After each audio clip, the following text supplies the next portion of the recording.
Наталья Васильевна, мне очень неудобно, но я обязана задать этот вопрос. Простите еще раз. У вас все хорошо в семье? Извините. Да, а в чем дело?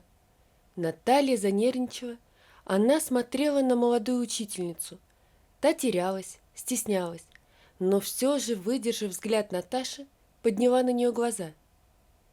Светлана, она, понимаете, девочку будто подменили. Грубит учителям, переругалась с подругами, огрызается, не ходит на факультативы и консультации, а ведь у них экзамен в этом году. У нас все хорошо.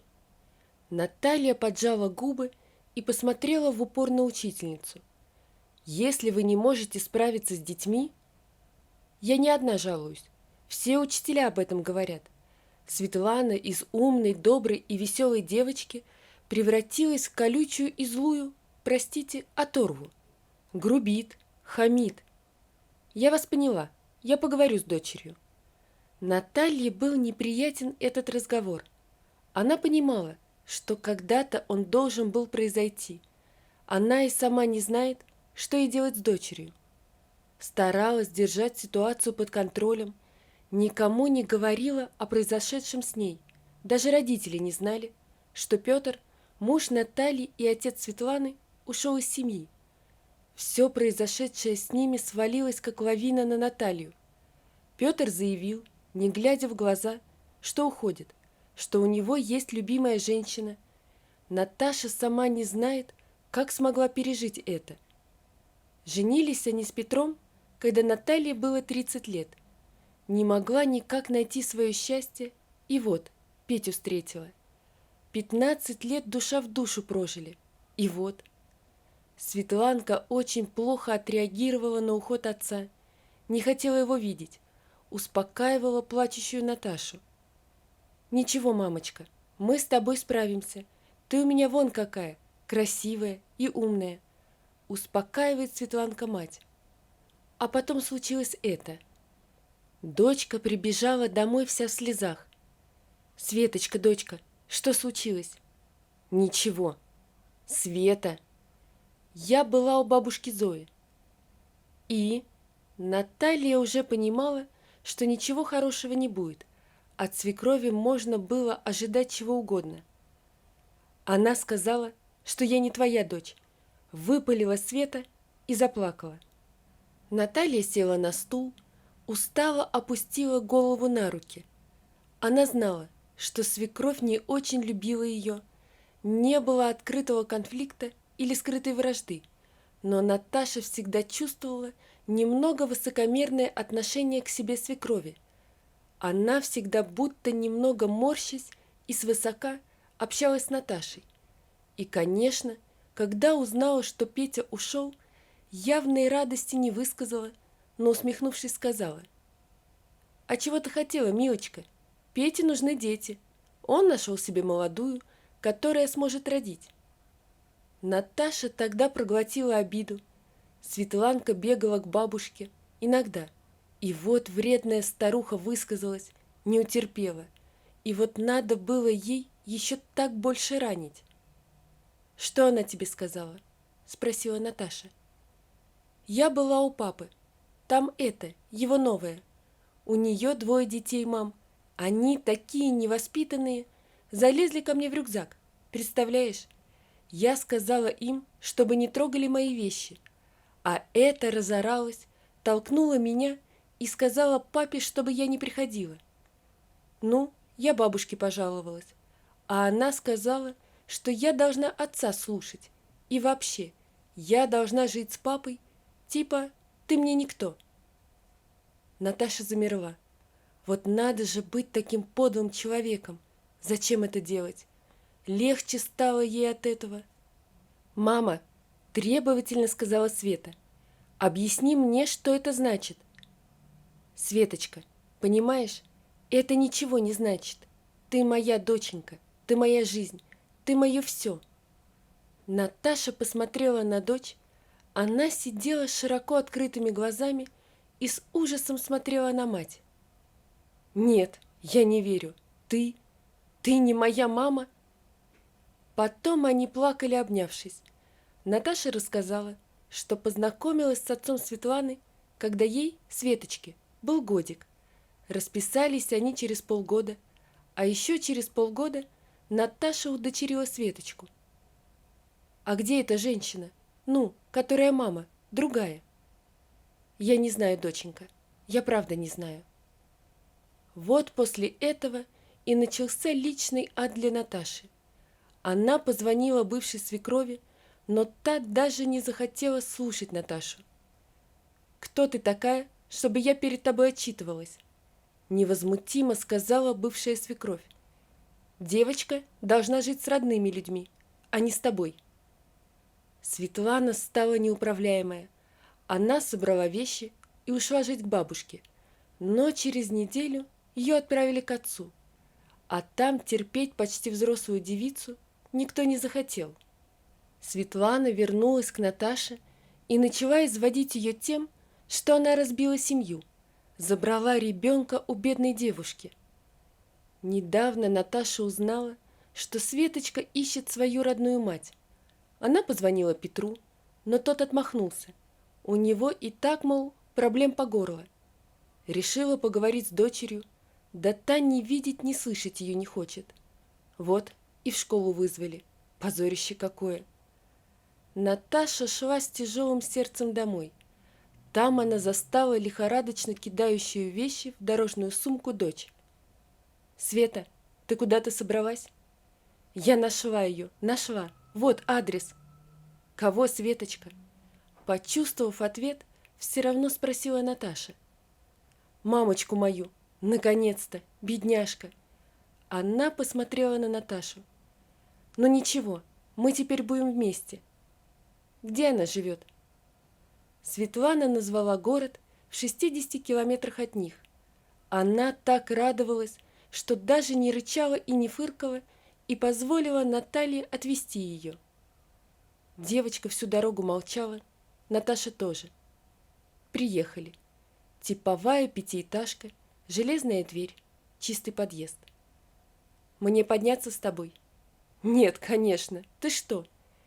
«Я подожду тебя», — с надеждой в голосе сказала Наташа. «Нет, я...» «Ты поезжай домой, не переживай. Со мной все будет хорошо». Светлана ткнула щеку Наталье и выскочила из машины. Женщина поняла, что дочь волнуется. Ну и пусть что не родная.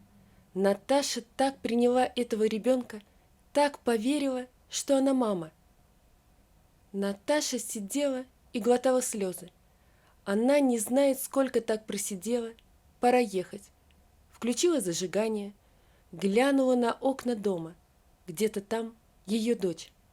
Уже не ее. «Будь счастлива, девочка. Спасибо, что дала побыть твоей мамой», – прошептала Наташа. В этот момент она увидела, как распахнулась дверь и выскочила Светланка. Она побежала куда-то за дом. Наташа, бросив машину, рванула следом. Она поймала захлебывающуюся слезами дочь и прижала к себе. «Светочка, Светочка, детка!» «Мама, мамочка!» Только и твердила девочка. «Светочка, дочка!» Наташа целует мокрое от слез лицо дочери. «Пойдем в машину». Она приводит девочку в машину, смотрит на нее. Та захлебывается слезами. «Света, они тебя обидели? Кто? Скажи, дочка». «Мама, мамочка, увези меня отсюда, пожалуйста, мамочка». «Да-да, конечно, детка». Они ехали всю дорогу молча.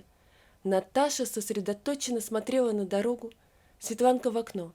Девочка иногда всхлипывала и тяжело вздыхала. Дома, умывшись и успокоившись, она подошла к Наташе. Села на краешек кресла, сцепила руки в замок. «Ты прости меня. Я себя чувствую так паршиво. Я хуже отца, предательница. Мне, наверное, нужно уйти». «Куда и зачем? Это и твоя квартира. Уж если на то пошло, то я должна, наверное, уйти». «Мамочка, нет, не говори так», — шепчет девочка. «Просто я такая гадкая». «Ты не гадкая. и ни в чем не виновата. Я думала, что ее лишили общения со мной. Я напридумывала себе не весть чего. Мама, как же мне стыдно и плохо. Я обидела самого главного человека в своей жизни, тебя, мама. Что же я наделала? Все хорошо, детка. Я так рада, что ты вернулась. Ты знаешь, когда мы с тобой ехали туда, я вдруг подумала, что же я делаю? Я еду совершенно незнакомому человеку. Я сидела и чуть не плакала. Мне вдруг так тоскливо стало. Я хотела остановить тебя и развернуть машину, но глупое упрямство заставляло меня идти вперед. Мне открыл дверь мужчина. Я, волнуясь, спросила его, проживает ли здесь такая-то. Он немного удивился и позвал ее. Она вышла, посмотрела на меня пристально. Она узнала меня. Я поняла это. Узнала и покрылась красными пятнами. Она вышла на площадку, закрыла дверь, взяла меня за руку, больно так, и начала спускаться быстро вниз. «Кто тебя послал? Твой отец? Что ему нужно?» «Я хотела видеть тебя, мама. Это же я, твоя дочка, Светланка. Я...» «Слушай», — она поморщилась, «я не знаю, кто тебе что наговорил, но я не хотела тогда быть матерью. Твой отец был старше меня. Я вышла замуж назло своему парню. А потом, когда тебе был год, я встретила его опять. Ну, и он не знает про тебя. Никто не знает». «Как это никто не знает? А ваши родители или сестры, родственники?» «Все они здесь не живут. Я не говорила, что вышла замуж первый раз и что родила ребенка». «Странно, но ведь нужно развестись было. Пристаю я». «Мы не были зарегистрированы». Она пожала плечами. «Твой отец все сделал. Ты извини. Я забыла даже про тебя. У меня хорошая семья, дети. Ты хочешь все это разрушить? Я не приму и не полюблю тебя. Не нужна ты мне, пойми. Ну, развалишь ты мне семью, и что? Муж простит меня, а ты? Уйди, прошу, и никогда не появляйся. А надумаешь вредить мне, я найду на тебя управу. Уходи». «А что же ты скажешь своему мужу? Он видел меня». «Я найду, что сказать. Это не твое дело. Денег клянчить тоже не позволю. Все, уходи». Вот такой разговор состоялся у нас, мамочка. Я такая дурочка, я такая. И она опять заплакала, обхватив голову руками. «Да нормально это, Света. Все хорошо, детка. Не каждый вынесет такую новость. Ты прости нас с папой».